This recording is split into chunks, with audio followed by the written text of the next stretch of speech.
Hello friends, अब तक हम अपनी वीडियोस में ये सीख चुके हैं कि किस तरह से बिजनेस में डे इन डे आउट बहुत सारी ट्रांजैक्शंस हो रही हैं, मॉनेटरी ट्रांजैक्शंस हो रही हैं और उनको हमें as and when these transactions are happening record करना है।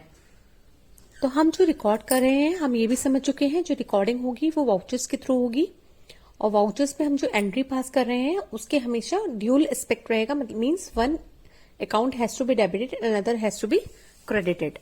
एक अकाउंट को डेबिट करेंगे और एक को क्रेडिट करेंगे। किसको कब डेबिट करेंगे किसको कब क्रेडिट करेंगे ये भी हमें समझ आ चुका है through the rule of accounting, जिसमें कहा गया है, जो मैं आपको एक बार रिवाइज करवा देती हूँ, जिसमें कहा गया है कि debit what comes in, credit what goes out. तो आपको डेबिट करना है जो भी आपके पास आ रहा है, क्रेडिट करना है जो आपसे जा रहा है, right. Debit the receiver, credit the giver. जो हमने रिसीव किया है, रिसीवर है, उसको डेबिट करना है, जिसने दिया है उसको क्रेडिट करना है। Then the last rule is debit all the expenses and the losses and credit all the incomes and the gains. तो ये हमारे नॉमिनल अकाउंट मीन्स जो P&L अकाउंट के अकाउंट्स होते हैं उनसे रिलेट करता है रूल। तो हमारे को सारे एक्सपेंसेस जितने भी होने वाले हैं उनको डेबिट करना होता है ऑलवेज, और जितनी भी हमारी इनकम्स होती हैं अंडर डिफरेंट हेड्स उनको हमेशा क्रेडिट करना होता है। अब ये जो हम एंट्रीज पास करते हैं ऑन द वाउचर्स, वो जिस अकाउंट में जाके समराइज हो जाती हैं डे वाइज, उसको क्या कहा जाता है, उसको जर्नल कहा जाता है।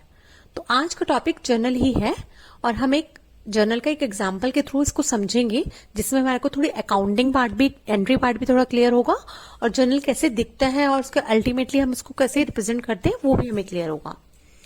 यदि ये वीडियो वो अकाउंटेंट सुन रहे हैं जो ऑलरेडी इन जॉब हैं, तो उनको जर्नल से समझना जरूरी नहीं है, बिकॉज ये हर ऑर्गेनाइजेशन में आज की डेट में सिस्टम्स यूज होते हैं अकाउंट्स के लिए और ये ऑटो पोस्ट हो जाती है एंट्री आज जर्नल में।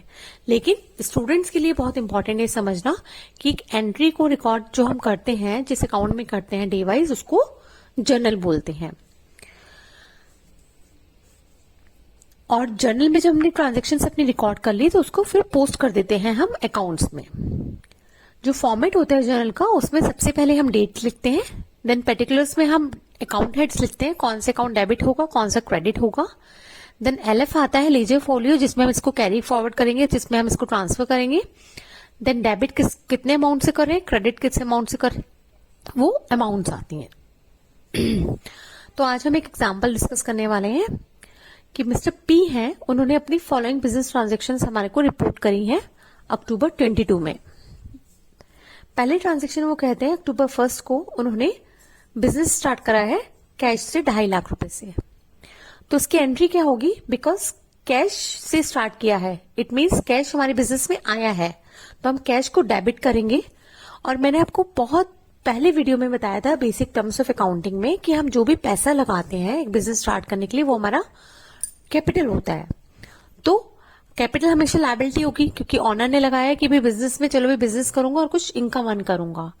तो for the business it is a liability, it is payable to the owner, right. तो हम इसमें क्रेडिट किसको करेंगे, कैपिटल अकाउंट को करेंगे, किसके, मिस्टर P कैपिटल अकाउंट। 2,50,000 अक्टूबर 1 को हम एंट्री पोस्ट कर देंगे। Then next transaction he has reported to us is on October 4 he has purchase goods from Radha. उन्होंने राधा से कुछ गुड्स खरीद लिए जिनकी कॉस्ट थी 1,40,000। Because purchase is an expense, right. तो हम परचेज को क्या करेंगे, डेबिट करेंगे। और किससे खरीदे हमने, who is the giver, Radha ji, तो हम राधा के अकाउंट को क्रेडिट करेंगे with 1,40,000। Then he says on October 9 he has paid the rent and the rent has been paid in cash. उन्होंने रेंट दे दिया और वो भी कैश में दिया। तो हम क्या कहेंगे कि rent again is a kind of expense. तो रेंट एक्सपेंस है, नॉमिनल अकाउंट वाला हमारा रूल लगेगा, rent account debit all the expenses. And हमने किसके थ्रू दिया है, कैश के अकाउंट के थ्रू दिया, तो टुक कैश 50,000 रुपीज। अक्टूबर 12 को मिस्टर P ने सोल्ड कर दिए गुड्स मोहित को 1 लाख रुपीज की। तो इसमें हमने सेल किया है, सेल इज एन इनकम, और मोहित को बेचे हैं, तो मोहित हमारा क्या हो गया, सन्ड्री डेटर्स हो गया। मोहित से हमें पैसे लेने होंगे क्योंकि क्रेडिट ट्रांजेक्शन है।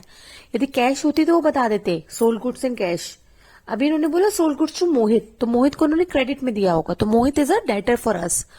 तो मोहित का अकाउंट डेबिट करेंगे हम और टू सेल्स, इनकम अकाउंट को क्रेडिट करेंगे विथ 1 लाख रुपीज। सेल हमारी इनकम है और इनकम का रूल वही चलेगा, क्रेडिट ऑल द इनकम्स।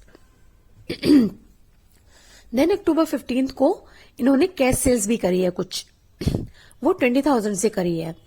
तो कैश सेल्स में क्या हुआ होगा कि आपकी इनकम तो हो गई थ्रू सेल अकाउंट और कैश आप पे आ गया, तो जो आया है उसको डेबिट करेंगे, कैश हमारा इंक्रीज हो गया, तो आप will say cash debit and to sales.